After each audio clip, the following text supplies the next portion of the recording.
मैं अभी पटना में हूँ और थोड़ा मुस्कुरा इसलिए रहा हूँ कि मैं जहाँ बैठा हूँ आप भी देख करके थोड़ा मुस्कुराने लगेंगे कि ऐसी जगह पर ही मैं बैठा हुआ हूँ जहाँ से मुस्कुराहट अभी तैर रही। तो अब आप समझ रहे होंगे कि हमारे साथ कौन है, और हमारे साथ हैं आदरणीय ज्योतिन्द्र मिश्र जी।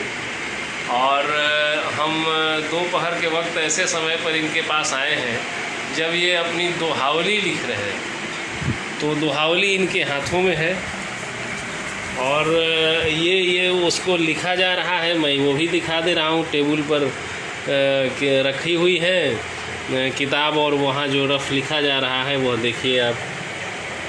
तो थोड़ा शब्दों को करीब से देखिए कि कोई एक लेखक कवि शब्दों को कैसे लिखता है। फिर आप देख सकते हैं कि उसमें शुद्धिकरण कैसे किया गया है। तो ये जो लेखन की परिपाटी है, ये तौर तरीके और परंपरा पुराने हैं, इससे मैं अवगत करा रहा हूँ, और साथ में लेखक से भी और गुरुजी से भी। तो अब हम तो ये बात कह ही रहे थे, अब थोड़ी दोहावली के बारे में बातें होंगी, और इसके बाद एक दो लाइन कुछ बिरादरी पर भी बातें होंगी।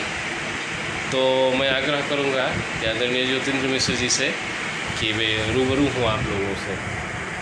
हाँ, इधर पाठक जी ने ठीक ही कहा, हम दोहावली ही लिख रहे थे। तो मैं आजकल देख रहा हूँ फेसबुक वगैरह पर कि लोग दो पंक्तियों का अशार, कोई गज़ल की पंक्तियाँ, कोई कुछ छोटा सा टुकड़ा या कोई नज़्म का टुकड़ा, दो पंक्ति लिख करके ही जो है छोड़ देते हैं, और उस पर प्रतिक्रिया चाहते हैं कि तो आपात प्रतिक्रिया मिलती है। तो इस तरह से गज़लों का तो विस्तार हो रहा है, लेकिन हमारे यहाँ जो परंपरा थी दोहा का, वह कोई नहीं लिखता है। दोहा की जो विधा है वो छिजती जा रही है, वो ख़त्म होती जा रही है। लोग अब अमूमन दोहा नहीं लिखते। तो ये एक साहित्य की एक अनूठी विधा है। हमारे जो पुराने वो तुलसी का रामायण हो या चाहे बिहारी के दोहे हों, सतसई के, तो दोहा जो लिखते थे वो परंपरा समाप्त होती जा रही है। तो उसके लिए हमने उसको फिर से थोड़ा थोड़ा करके शुरू किया है। इसको छीजने से बचाने के लिए ऐसा प्रयास हम कर रहे हैं। तो उसमें से कुछ दोहों को लोगों को भी सुनाया जाए, उनको भी उसका रस तो मिले। इधर हमने आप लोग दोहा रस लीजिए। हाँ, दोहा जो है सो इस पर भी प्रतिक्रियाएं आती हैं, और किसी दोहे पर तो 100 से ज़्यादा प्रतिक्रिया आती है। इसका अर्थ है कि हमारे पाठक जो फेसबुक पर पढ़ते हैं, दोहा भी पढ़ते हैं, उनको दोहा में रुचि है, दोहा पसंद करते हैं।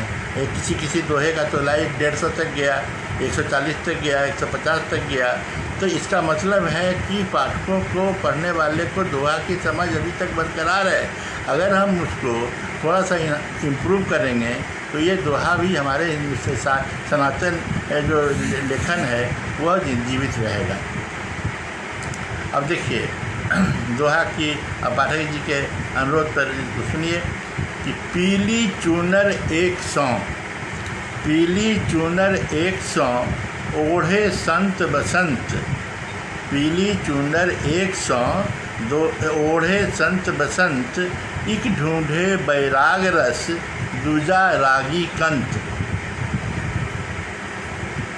एक ढूंढे बैराग रस और दूजा रागी कंत।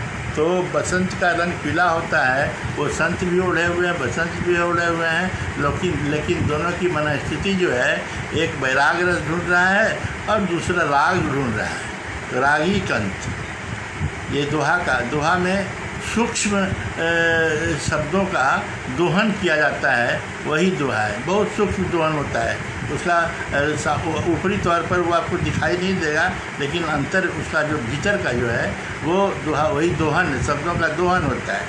अब देखिए दूसरा दोहा है कि दादुर सुने नहीं दादरा, दादुर सुने नहीं दादरा, मूरख सुने न ज्ञान, चंचुलाल लखी सुगना, समझे खायो पान।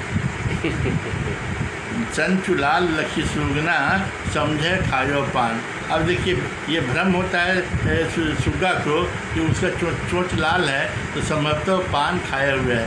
पान खाना यहाँ पर बिन में विद्युता का कि हम विद्वान हो गए, सिर्फ मुंह लाल होने से कोई ज्ञानी नहीं हो जाता, इसी को दर्शाया गया।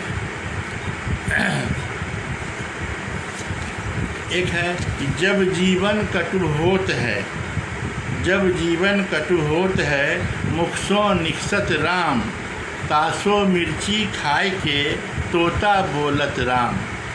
सामान्य प्रक्रिया है, जब आदमी को तकलीफ़ होती है तो भगवान भगवान भगवान करता है, दुख में तो सुमरन सब करे। इसीलिए तोता जो है तो सोचता है कि अब हम राम का नाम कैसे लें, तो नहीं कुछ तो मिर्चाई खा लेता है कि उसके मुँह में भी कड़वाहट आ जाए, इसलिए वो जो है तो राम बोलने लगता है। इसी तरह का एक बिंब है कि राजा मांग्यो पोटली, रंग के दियो सकुचाए। ये सुदामा और कृष्ण का ये है कि राजा मांग्यो पोटली, रंग के दियो सकुचाए, हरि को सर्वस्व सौंपी के सुदामा गयो अघाए। तो यहाँ यही है कि फुल डेडिकेशन, ईश्वर के प्रति फुल डेडिकेशन को यहाँ दर्शाया गया है कि हरि को सर्वस्व सौंप के सुदामा गयो अघाए। सर्वस्व का मतलब उसके पास जो पोटली भी था, जो दाने की पोटली थी, वो भी सौंप दिया, उसके पास कुछ बचा नहीं। जब आपके पास कुछ नहीं बचे, आप जब सर्वस्व सौंप देते हैं तो सुदामा अघा जाते हैं, सब कुछ उनको मिल जाता है, उनको परमानंद प्राप्त हो जाता है। यही अब एक है कि क्यों ढूंढे तू बाबरे, बिना गांठ का ईख, चाखन चाहे प्रेम रस, तो गांठ बांधना सीख। कि क्यों ढूंढे तू बाबरे, ऐ बाबरे, बिना गांठ का ईख तुम क्यों ढूंढ रहे हो। ऐसा कोई चीज़ नहीं है जिसमें गांठ नहीं हो, सहज कुछ भी नहीं है, सरल कुछ भी नहीं है, सब कुछ में कुछ न कहीं गांठ लगा हुआ है। तो चाखन चाहे प्रेम रस, अगर प्रेम तुम चाहते हो तब तो गांठ तुमको मिलेगा ही। तो गांठ बांधना सीख, गांठ बांधोगे तब तुमको प्रेम मिलेगा। इसी प्रकार के कई दोहे हैं, तो इसी को हम लिख रहे हैं, कोशिश कर रहे हैं कि इसको इस्टेब्लिश किया जाए। आपने ही ये लिखा भी है ना? हाँ। जो दोनों है, दोहावली और जो जोगिंदर मिश्र, दोनों आप ही ने लिखा है। अब आप देख सकते हैं कि कितनी मतलब कलात्मक जो है लेखन है इनका, हस्तलेखन। और चलते चलते दो चार लाइन अपना बिरादरी पर कुछ हो जाए। अब बिरादरी के लिए तो मैं यही कहूँगा कि यह जो कोरोना काल है, बिरादरी को इस कोरोना काल से सबक लेना चाहिए।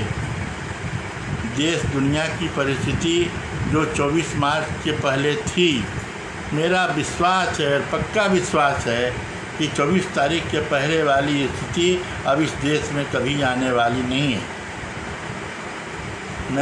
मुझे पूरा और पक्का विश्वास है कि 24 तारीख के पहले जो जीवन में मतलब सामाजिक मूल्यों में जो स्वतंत्रता थी, जो उन्मुक्तता थी, अब वो नहीं आएगी। बहुत सारे इस 3, 4, 5 महीनों में मनोवैज्ञानिक ढंग से भारतीयों का स्वभाव जो है कुछ बदला है और कुछ अपने को परहेज में ले गए हैं। खास करके हम ये कहेंगे अपने बिरादरी के लोगों से, मग समाज के लोगों से कहेंगे कि ये आयुर्वेद को पुनर्जीवन मिलने का काल है। इसको हम हर एक मग ब्राह्मणों को चाहिए कि आयुर्वेद के प्रति सजग हो जाएं और निश्चित रूप से ये आयुर्वेद में इसी पीरियड में अभी से विकास करेगा और आयुर्वेद के प्रति ध्यान दें। वो काढ़ा और दवाई का ज़माना फिर से चला आया है और निश्चित रूप से महामारी का इलाज सिर्फ यही है और कुछ नहीं। अपने पेशे के प्रति लोग जागृत हों, अपने पेशे के प्रति सजग हों और इसका आयुर्वेद का विकास करें। ये इससे कई लोग जो गरीबी रेखा से नीचे चले गए हमारे समाज के बहुत सारे लोग, उनको भी कुछ फ़ायदा हो, उनको भी कुछ फ़ायदा कराइए। जो मान लीजिए कि जड़ी बूटी है, फलना है, गिलोय है, फलना है, उनको इसकी खेती का प्रोत्साहन दिलवाइए। इससे उनको आय होगी और इसकी डिमांड बढ़ेगा।